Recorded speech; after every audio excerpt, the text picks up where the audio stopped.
Kajian hati, Tenangkan hatimu.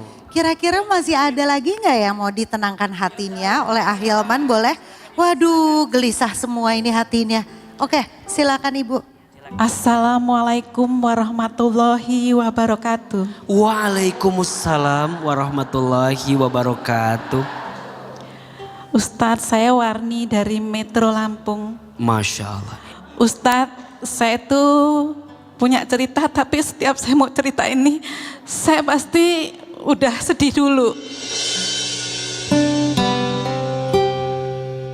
Ustadz, saya tuh sebenarnya punya mbak, tapi kami tuh terpisah dari kecil. Karena waktu saya umur 1 tahun, ibu saya meninggal dunia. Jadi saya diasuh sama saudaranya ibu, dan mbak saya diasuh oleh mbah di Jawa.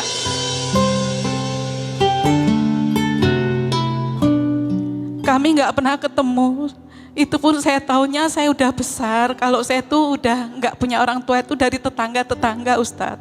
Kalau kamu tuh bukan anaknya ibu itu, ibu kamu udah meninggal, saya tahunya itu saya udah SD. Setelah itu saya nggak pernah ketemu mbak saya. Terakhir ketemu mungkin tahun 80-an. Setelah itu sampai hari ini saya belum pernah ketemu lagi, Ustadz. Makanya saya tuh sering Ustadz, saya dosa kalau saya nih sering sedih ngeliat orang-orang yang punya mbak bisa kayak saling sayang menyayangi. Saya nggak merasakan itu. Ngelihat orang yang punya orang tua, saya sampai detik ini nggak pernah ngeliat wajah ibu saya seperti apa, wajah bapak saya seperti apa, saya nggak tahu, Ustadz. Saya sering sedih di situ, makanya saya setiap ingat itu saya sering sedih. Apa saya dosa ya, Ustadz, kalau saya sering sedih? Sama mbak bener-bener nggak pernah ketemu? Nggak pernah, Ustadz. Tapi ibu tahu kalau ibu punya kakak gitu? Punya dari cerita-cerita saudara. Itu tahun 2008. Iya, 2080 pernah ditemukan. Iya. 1980. Saya umur 1 tahun berarti. Udah lama ya? Iya, udah puluhan tahun. Enggak pernah tukeran nomor telepon. Kan waktu tahun 80-an itu belum ada HP, belum ada apa-apa. Alamat rumah atau apa keluarga, kolega yang hilang masih karena katanya dia itu punya suami, dibawa suami. Makanya insya Allah saya nanti kalau misalnya ada rezeki, saya nanti mau mencari. Gitu. Ibu udah pernah lapor polisi, Bu? Atau... Belum pernah. Oh, belum pernah. Tapi ibu kalau ketemu ngeh nggak kalau itu kakak ibu? Masih ngeh karena pernah waktu itu dikirimin foto. Oh ya udah, berarti katanya di Banyuwangi, di mana? Di Solo. Di Solo. Iya. Mudah-mudahan lewat kajian hati ya. Lewat kajian hati. Ada yang nonton. Pengen ketemu di sana. Boleh ya. disebut loh Ibu, namanya siapa, usianya kira-kira berapa, tinggalnya tahun 80-an tuh di daerah mana, kita nggak tahu, jalan Allah lewat kajian hati ya, A. Bisa ditemukan. Namanya itu Wiwi.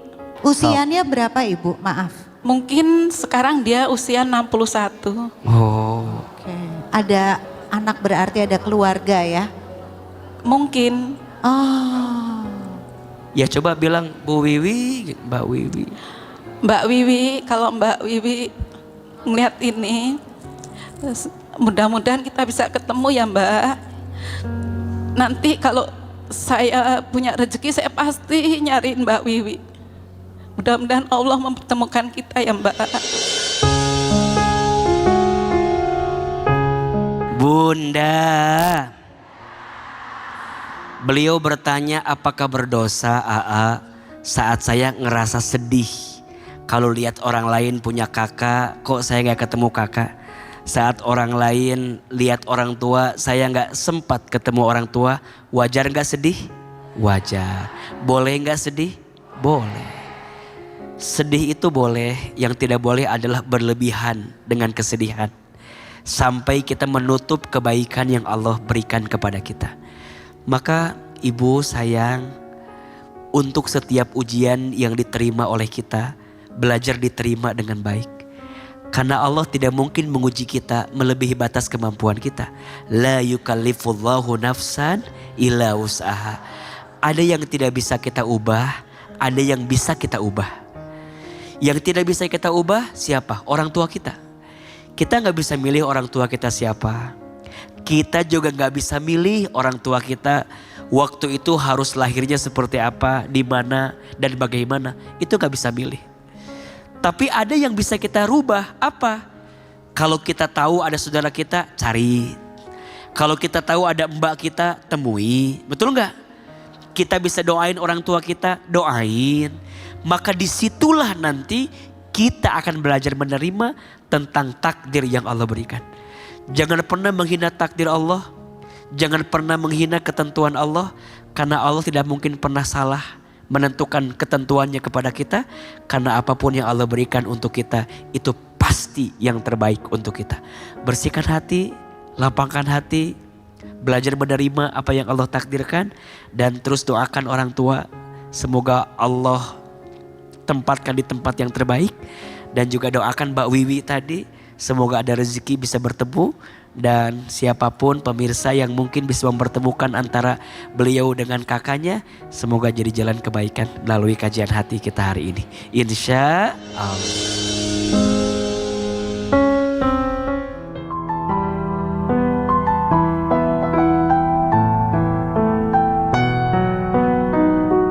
Bunda, sekarang kita juga punya pertanyaan yang sudah masuk lewat sosial media kita.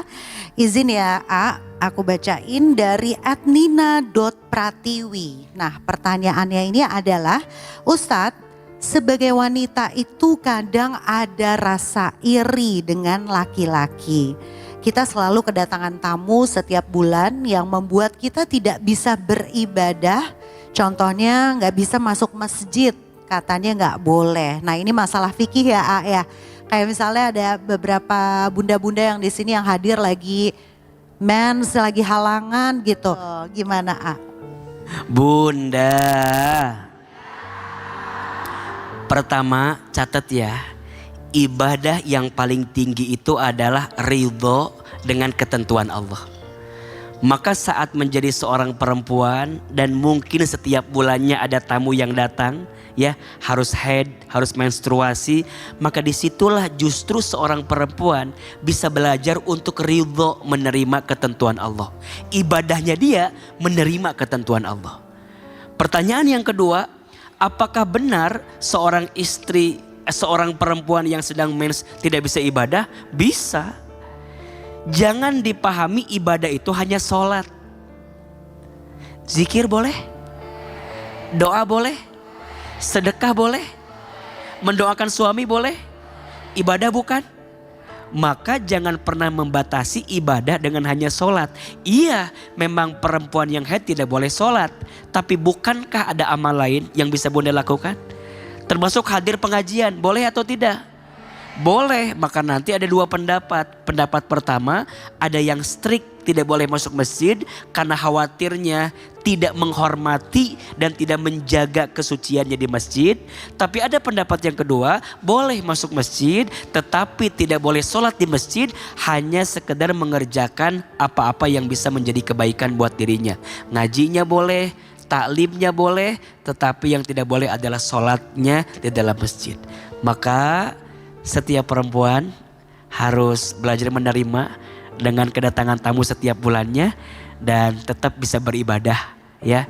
Yang tidak boleh sholatnya, yang tidak boleh adalah hal-hal lain yang kemudian dilarang ketika dalam keadaan menstruasi.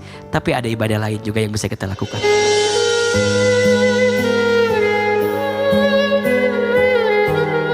A'udzubillahi minasyaitonirrajim. Bismillahirrahmanirrahim. Alhamdulillahirabbil alamin. Allahumma sholli ala sayyidina Muhammadin wa ala alihi wa sahbihi ajmain. Ya Allah, ya Ghaffar, ya Ghafur. Duhai Allah yang Maha Pengampun, ampunilah dosa-dosa kami. Ya Allah, berkahilah sisa umur kami. Ya Allah, sehatkanlah badan kami. Ya Allah, bahagiakanlah hidup kami. Ya Allah, lapangkan dan tenangkan hati kami. Ya Allah, istiqomahkan ibadah kami sampai kelak kami wafat dalam keadaan husnul khatimah. Ya Allah, hidupkan kami dengan iman, wafatkan kami dalam iman, dan jauhkan kami semua dari wafat dalam keadaan su'ul khatimah. Ya Allah, masukkan kami ke dalam surgamu, jauhkan kami semua dari siksa api nerakamu. Rabbana atina fid dunya hasanah wa fil akhirati hasanah wa qina azabannar. Amin ya rabbal alamin.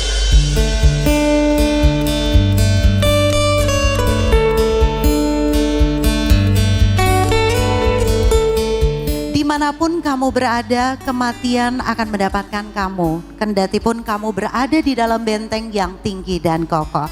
Dan akhirnya saya Meisya Siregar, mohon maaf lahir batin kalau ada salah-salah kata. Kita ketemu lagi di mana? Kajian hati. Tenangkan hatimu. Wassalamualaikum warahmatullahi wabarakatuh. Waalaikumsalam warahmatullahi wabarakatuh.